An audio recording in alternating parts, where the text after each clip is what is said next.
Olá, boa noite a todos. Que a paz e a graça do Senhor seja com todos vós.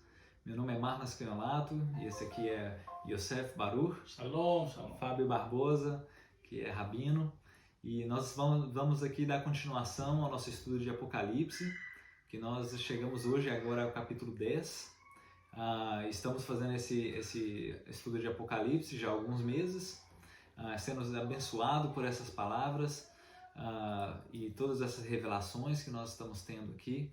E o nosso propósito aqui é levar a palavra de Deus para aqueles que desejam aprimorar na confiança com o Senhor, no dia a dia com o Senhor, essa comunhão com Deus. E não há nada melhor para poder aprimorar essa comunhão do que aprender a tua palavra. Porque afinal de contas nós vamos ser transformados pela renovação do nosso entendimento, e essa renovação só vem através da palavra do Senhor, que transforma o nosso ser, transforma nosso meio de pensar. Verdade. E que vocês sejam abençoados com toda essa doutrina. Espero que vocês tenham sido edificados com esse estudo. Nós estamos aqui seguindo aqui essa doutrina judaica messiânica, lendo, são aqueles que são cristãos, esse ensinamento aqui, ele é completamente bíblico, tá?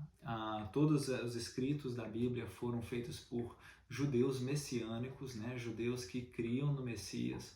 Então não é nada de diferente, não é nada novo, é apenas está aqui puro um judeu que aceitou ao Senhor Jesus Cristo. Ele ama a Jesus tanto quanto nós cristãos amamos ele também. E nós temos essa interpretação e essa explicação direta de um judeu. Amém? Que faz toda a diferença. Faz toda a diferença. Vocês acompanhem os vídeos aí que vocês vão prestar atenção nisso e vocês vão perceber isso. Então vamos à frente. Paramos então na última aula em Apocalipse, no capítulo 10, né? Então vamos dar continuação. Eu estou lendo aqui da Bíblia Almeida Revista e Corrigida, tá? É o tipo de Bíblia que eu estou lendo. O rabino ele vai estar seguindo de uma Bíblia escrita em hebraico. Ele vai estar conferindo a tradução. Perfeito. Né? E vamos então prosseguir então. Apocalipse capítulo 10. E vi outro anjo forte que descia do céu, vestido de uma nuvem, e por cima da sua cabeça estava o arco celeste, e o rosto era como o sol, e os pés como colunas de fogo. E tinha na mão um livrinho aberto, e pôs o pé direito sobre o mar, e o esquerdo sobre a terra, e clamou com grande voz quando brama o leão. E havendo clamado, os 7 trovões fizeram soar as suas vozes, e sendo ouvidas dos 7 trovões as suas vozes, eu ia escrevê-las, mas ouvi uma voz do céu que dizia: sela o que os 7 trovões falaram, e não o escrevas. E o anjo que via estar sobre o mar e sobre a terra levantou a sua mão ao céu e jurou aquele que vive para todo sempre, o qual criou o céu e o que nele há, a terra e o que nela há, e o mar e o que nele há, e que não haveria mais demora, mas nos dias da voz do 7º anjo, quando tocar a sua trombeta, se cumprirá o segredo de Deus, como anunciou aos profetas seus servos. E a voz que eu do céu tinha ouvido tornou a falar comigo e disse: vai e toma o livrinho aberto da mão do anjo que está em pé sobre o mar e sobre a terra. E fui ao anjo dizendo-lhe: dá-me o livrinho. E ele disse-me: toma e come-o, e ele fará amargo o teu ventre, mas a tua boca será doce como mel. E tomei o livrinho da mão do anjo e o comi. E na minha boca era doce como mel, e havendo-o comido, o meu ventre ficou amargo. E ele disse-me: importa que profetizes outra vez a muitos povos, a nações e línguas e reis. Amém. Então nós temos aqui essa imagem desse anjo, né, que desceu aqui, esse anjo que desceu com todas essas características celestiais, e ele colocou um pé sobre a terra e um pé sobre o mar. Então dá essa ideia de que essa mensagem que ele está dizendo é para todo mundo, não somente para uma certa região, um certo tipo de pessoa, mas para todas as pessoas. Né? Perfeitamente. Então, diga aí para nós. Tome a palavra. Bom, Baruch Hashem, shalom para todos.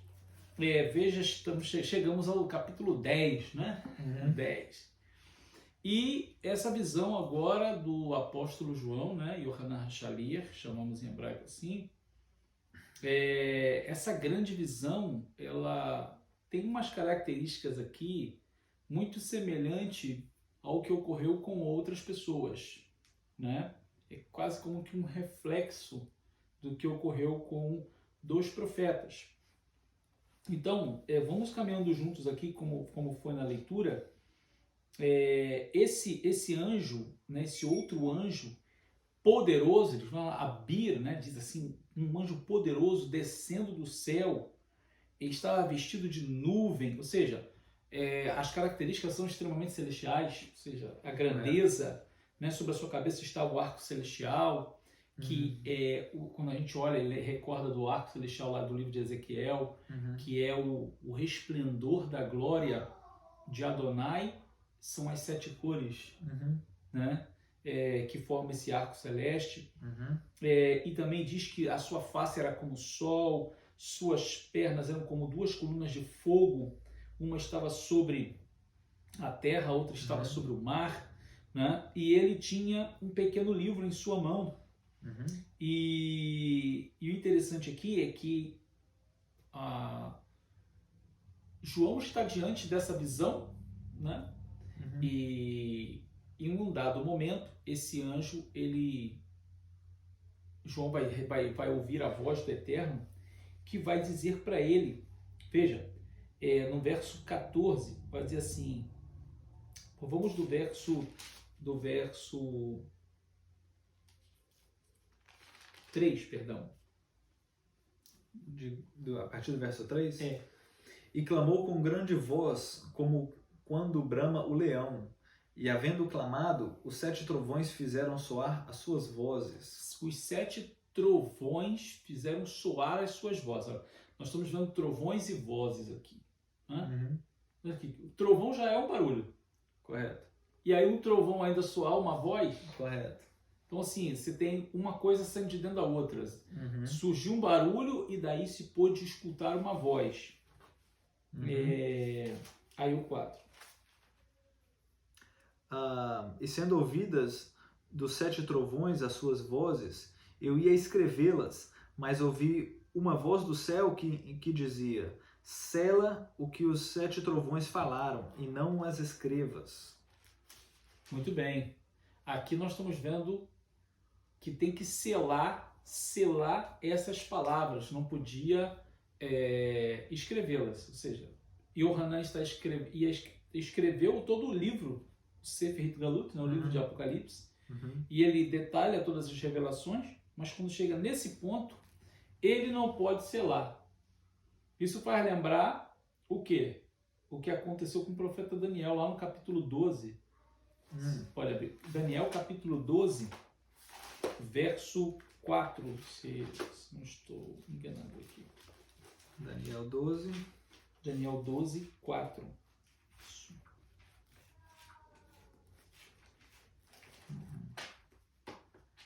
Daniel 12, 4. Daniel 12, 4. Isso. E tu, Daniel, fecha estas palavras e sela este livro até ao fim do tempo. Muitos correrão de uma parte para outra. Tá bom, ele disse, cele as palavras desse livro, não é assim? Cele as palavras. Lá no livro do profeta Daniel, o anjo que está trazendo a revelação para ele, manda ele selar as palavras do livro. É claro que aqui, o livro do Sefer Hitgalut ele recebeu uma ordem ao contrário. Você pode abrir aí Apocalipse, volta lá no livro de Apocalipse, capítulo 22, do verso 10 em diante. Capítulo 22? Do verso 10 em diante. Capítulo 22. Olha a ordem, como é o contrário. Do verso 10. E disse-me, não seles as palavras da profecia desse livro, porque próximo está o tempo. Então, voltando lá em Daniel 12, 4, ele diz, cele as palavras deste livro, porque a profecia ainda é para o tempo do fim. Aí quando chega o livro de Apocalipse, o anjo diz, não cele as palavras da profecia deste livro, porque o tempo está próximo. Okay. Então, é o mesmo que dizer, é a mesma revelação. O livro do profeta Daniel está muito mais codificado, por isso é mais difícil compreensão. E o livro de Apocalipse, ele é um livro revelado, por isso que o nome é Rit Galut, revelação. Então, assim, aí João recebe a ordem para não selar. Só que nessa visão aqui em específico, faz lembrar justamente isso. Porque aqui o Eterno, vem uma voz do céu, não é o anjo que diz, é uma voz do céu que vai dizer, cele essas vozes. O que os trovões e as vozes falaram, sela, não escreva. Que foi o que você leu aqui, não é? Isso, no 4. E ouvi a voz dos céus dizendo para mim, cele o que disseram os 7 trovões e não as escrevas. Você pode continuar aí no verso 5. E o anjo que vi estar sobre o mar e sobre a terra, levantou a mão ao céu e jurou por todo aquele que vive para todo sempre, o qual criou o céu e o que nele há, a terra e o que nela há, o mar e o que nela há, e que não haveria mais demora. Que não haveria mais demora. Mas nos dias da voz do 7º anjo, quando tocar a sua trombeta, se cumprirá o segredo de Deus, como anunciou os profetas seus servos. Então, aí nós não vamos adiantar, né? Poderíamos falar e comentar sobre esse segredo hoje, mas ele está falando, nos dias da voz do 7º anjo, quando ele fizer soar sua voz, então se cumprirá o segredo. Nós vamos falar disso lá, né? Aqui no capítulo... No capítulo 12. Então daqui a duas aulas a gente vai estar falando sobre isso. Então aí quando chegar lá a gente fala do segredo. Mas veja só como a coisa está descortinando. Continue, por favor. Quando... E a voz, do versículo 8, e a voz que eu do céu tinha ouvido tornou a falar comigo e disse, vai e toma o livrinho aberto da mão do anjo que está em pé sobre o mar, sobre a terra. E fui ao anjo dizendo-lhe, dá-me o livrinho. E ele disse-me, tome-o e come-o. E ele o fará amargo em seu ventre, mas a tua boca será doce como mel. E tomei o livrinho da mão do anjo e comi-o. E na minha boca era doce como mel. E havendo comido, o meu ventre ficou amargo. E ele disse-me, importa que profetizes outra vez a muitos povos, nações, línguas e reis. Então, muito bem. Por acaso essa ideia dele ter tragado esse livro, Deus colocou na boca dele as palavras que ele tinha que falar. Aquilo que ele estava vendo, ou seja, o livrinho aberto na mão, se o livrinho está aberto, é porque está sendo revelado para você, né? Se ele está fechado, selado, que está oculto. Mas se ele está aberto, é para você ver o que tem. Então é uma revelação para João. Só que João não podia passar essa revelação, ele teve que engolir, ele teve que... Só que aquilo na boca dele, maravilhoso, você receber uma revelação. Mas no ventre é amargo, porque logo depois a voz vai continuar dizendo, importa que você ainda profetize a muitos povos, nações e línguas. Deus estava falando para ele assim, você não vai morrer aqui. Você vai voltar para o continente e você ainda vai levar essa mensagem para muita gente. E é claro, você está falando de levar a mensagem do Messias, levar a Torá, é perseguição. É amargura. Principalmente falando nos últimos tempos que fala muito sobre a ira de Deus. O grande dia do Senhor, a ira de Deus. Então isso realmente é uma coisa que só amarga, né? Justamente. Agora, isso aqui é um reflexo do que está no livro do profeta Ezequiel. está acontecendo com João aqui, aconteceu e parecido com o profeta Ezequiel, no capítulo 3, verso 3. Você pode abrir aí. Ezequiel 3. Capítulo 3, pode até ler do 1, né? Porque quando chegar no 3, vai ser quase um reflexo do que está aqui. Ezequiel 3. Depois me disse: Filho do homem, come o que achares, come este rolo, e vai, e fala à casa de Israel. Então abri a minha boca, e me deu a comer o rolo, e disse-me: Filho do homem, dá de comer ao teu ventre, e enche as tuas entranhas deste rolo que eu te dou. Então o comi, e era na minha boca doce como mel. E disse-me: Filho do homem, vai e entra na casa de Israel, e dize-lhe as minhas palavras. Porque tu não és enviado a um povo de estranha fala, nem de língua difícil, mas a casa de Israel. Nem há muitos povos de estranha fala e de língua difícil, cujas palavras não possa entender. Se eu as tais te enviara, certamente te dariam ouvidos. Mas a casa de Israel, que não te quererá dar ouvidos, porque não me querem dar ouvidos a mim, porque toda a casa de Israel é o rosto obstinado e dura de coração. Eis que fiz duro o teu rosto contra o seu rosto, e forte a tua fronte contra a tua fronte. Fiz como diante a tua fronte, mais forte do que a pederneira. Não as temas, pois, nem te assombres com o teu rosto, porque casa rebelde são. Disse-me mais: Filho do homem, coloca no coração todas as minhas palavras que te hei de dizer, e ouve-as com os teus ouvidos. Eia, pois, vai aos cativeiros, aos filhos do teu povo, e lhes falará, e lhes dirá: Assim diz o Senhor Jeová, quer ouçam, quer deixem de ouvir. E levantou-me o espírito, e ouvi por detrás de mim uma voz de grande estrondo que dizia: Bendita seja a glória do Senhor, desde o seu lugar. E ouvi um barulho de asas dos animais que tocavam uma nas outras, e o barulho de rodas defronte deles, e um sonido de um grande estrondo. Então o Espírito me levantou e me levou, e eu me fui muito triste no ardor do meu espírito, mas as mãos do Senhor era forte sobre mim. Muito bem.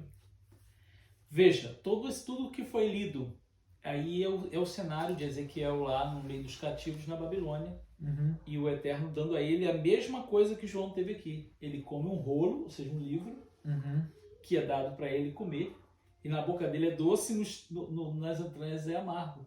Mas todo esse contexto que você leu é para mostrar, nessa figura de linguagem, que o que é amargo? É você falar uma coisa para as pessoas que elas não querem ouvir. Correto. Né? Isso provoca dor. Na realidade, provoca frustração na gente que fala, provoca insatisfação em quem está ouvindo, e pode provocar inimizades, separações, porque a palavra não é tua, a palavra é de Deus, e você está transmitindo uma mensagem. Para você é maravilhoso quando você recebe. Deus falou comigo, Deus quer me usar. Mas quando você vai falar, o resultado daquilo ali é ruim. Então é amargo. Né? Entendi. Mas o Eterno fala com o profeta Ezequiel, que estaria com ele, que ele deveria ser fiel ao chamado de Hashem, não ser rebelde como os filhos de Israel naquele contexto eram. E não é diferente aqui, porque quando a gente vê o contexto do que o Eterno está falando com João aqui, com Yohanan, é esse. Ele vai dizer que ele foi lá, pegou o livrinho da mão do anjo, comeu, na boca foi doce, mas quando chegou no ventre, ou seja, ele sentiu o amargor subir, e aí ele vai dizer que a voz vai falar para ele a mesma coisa assim, ó. Você importa que você profetizes ainda a povos, nações e línguas e reis da terra. E a muitos reis. Então, assim, vai ser amargo o que você ainda vai fazer. É maravilhoso receber a revelação, que ele estava recebendo era doce. Ele não vai falar só quem entende, né? Ele vai falar para pessoas que imagina, que não entendem e nem sabem quem Deus é. Justamente. Então assim, João ainda com toda a idade que tinha, né? Que segundo a tradição mostra que ele tinha na base já dos 100 anos, já era um ancião mesmo, e ainda estava nessa atividade, exercendo essa liderança entre os outros discípulos. E ainda depois de receber a revelação ali em Patmos, né? Ele ainda vai voltar para o continente. A tradição diz que ele volta para a cidade de Éfeso e continua ali entre os irmãos como se fosse um líder, né? Um rabino ali, um pastor, guiando, né? Aquela comunidade. Entendi. Mas fazendo o que o Eterno mandou ele fazer, que vai ainda provocar para ele muitas dores. Então, é o que eu tenho sempre dito. Muita gente quer aprender, claro, precisa aprender, precisa ouvir. Poucas são as pessoas que querem trabalhar para Deus, né? É como o Eterno chamou a Isaías no capítulo 6 do livro do profeta Isaías.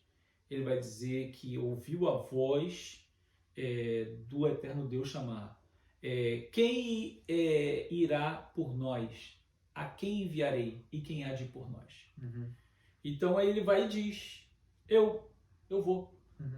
Então ele se coloca à disposição para ir e o Eterno vai falar com ele. Você quer ir? Mas eu já vou te dizer. Eles não vão te ouvir. Eles vão ser rebeldes contra você. Entende? Ou seja, a visão extraordinária que Isaías estava vendo dos serafins, aquela visão dele ver o trono do Eterno alto e sublime, e o Eterno sentado lá em cima, o templo se enchendo de uma glória. De repente ele vê seres espirituais, os serafins voando de um lado para o outro, ele pensa, eu vou morrer. Estou vendo o Eterno, o Rei dos Exércitos, eu vou morrer. Voa um serafim com uma brasa viva que ele tirou lá do chão, do piso, de onde estava. Vem, toca os lábios dele e diz, com isso aqui o seu pecado foi perdoado, a sua iniquidade foi expiada. E quando o Eterno fala, quem enviarei? Ele diz, eu vou. Ele se sentiu preparado, né? Então, assim, é maravilhoso tudo isso. É doce como mel. Mas o Eterno já fala logo, eles não vão te ouvir. Eles vão ser rebeldes contra você. Você vai sofrer. Você quer ir assim mesmo? Eu quero. Então, vai você contigo. E é isso. Né? Existe uma promessa de recompensa, mas não é só por esse interesse, claro. Na realidade, já é maravilhoso servir a Deus e ser grato a Ele por tudo que Ele já fez por nós, pela salvação, pela redenção, pela Geulah, né? Pelo Mashiach, o Messias de Israel, Yeshua. Mas ele ainda, depois disso tudo, ele ainda não é obrigado. Ninguém é obrigado a trabalhar. Correto. Né? Você precisa se manter fiel a Deus, você cuidar da sua família, da sua vida espiritual. Mas ele faz um convite. Quem quer ir trabalhar? É verdade. E aquele que se dispõe a ir, mesmo que por gratidão, tem a promessa de receber recompensa. Mas a realidade é essa.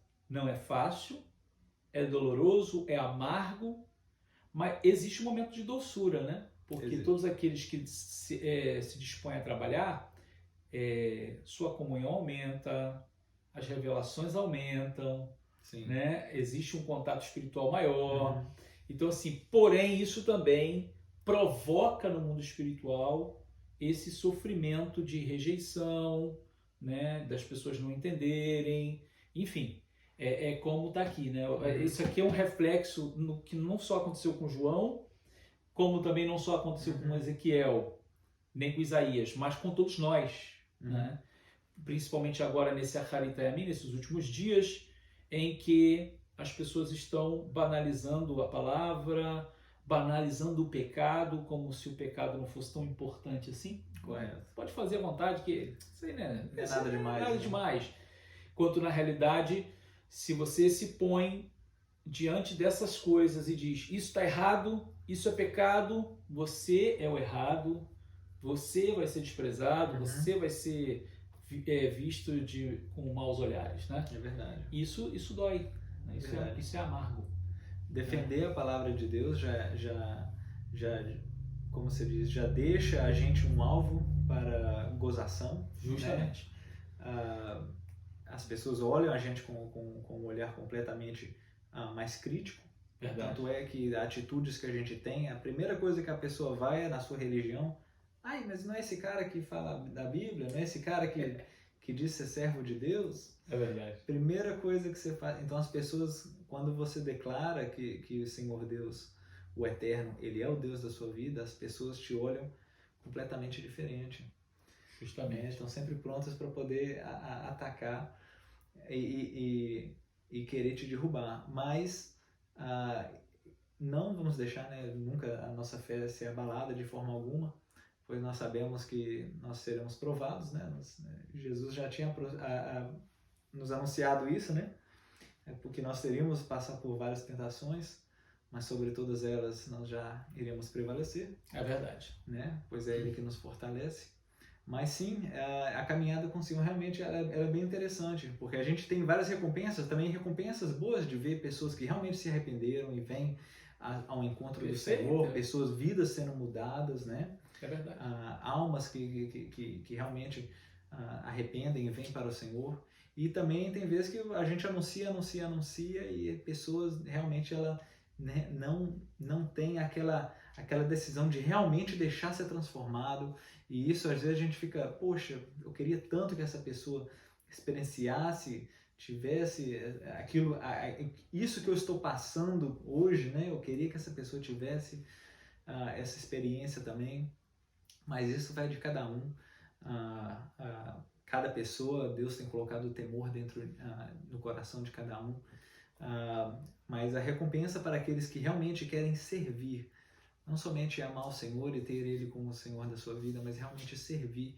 Realmente existe essa promessa do galardão. Né? Perfeitamente. É a recompensa. Exato, exato. Mas então, nós vamos falar sobre isso na próxima aula. É verdade. Na próxima aula. A recompensa. É isso aí. Mas é isso então. Uma coisa que eu gostaria de citar aqui é que no versículo 2, logo quando dá a descrição do anjo que estava com o livrinho aberto e pôs o pé direito sobre o mar e o esquerdo sobre a terra,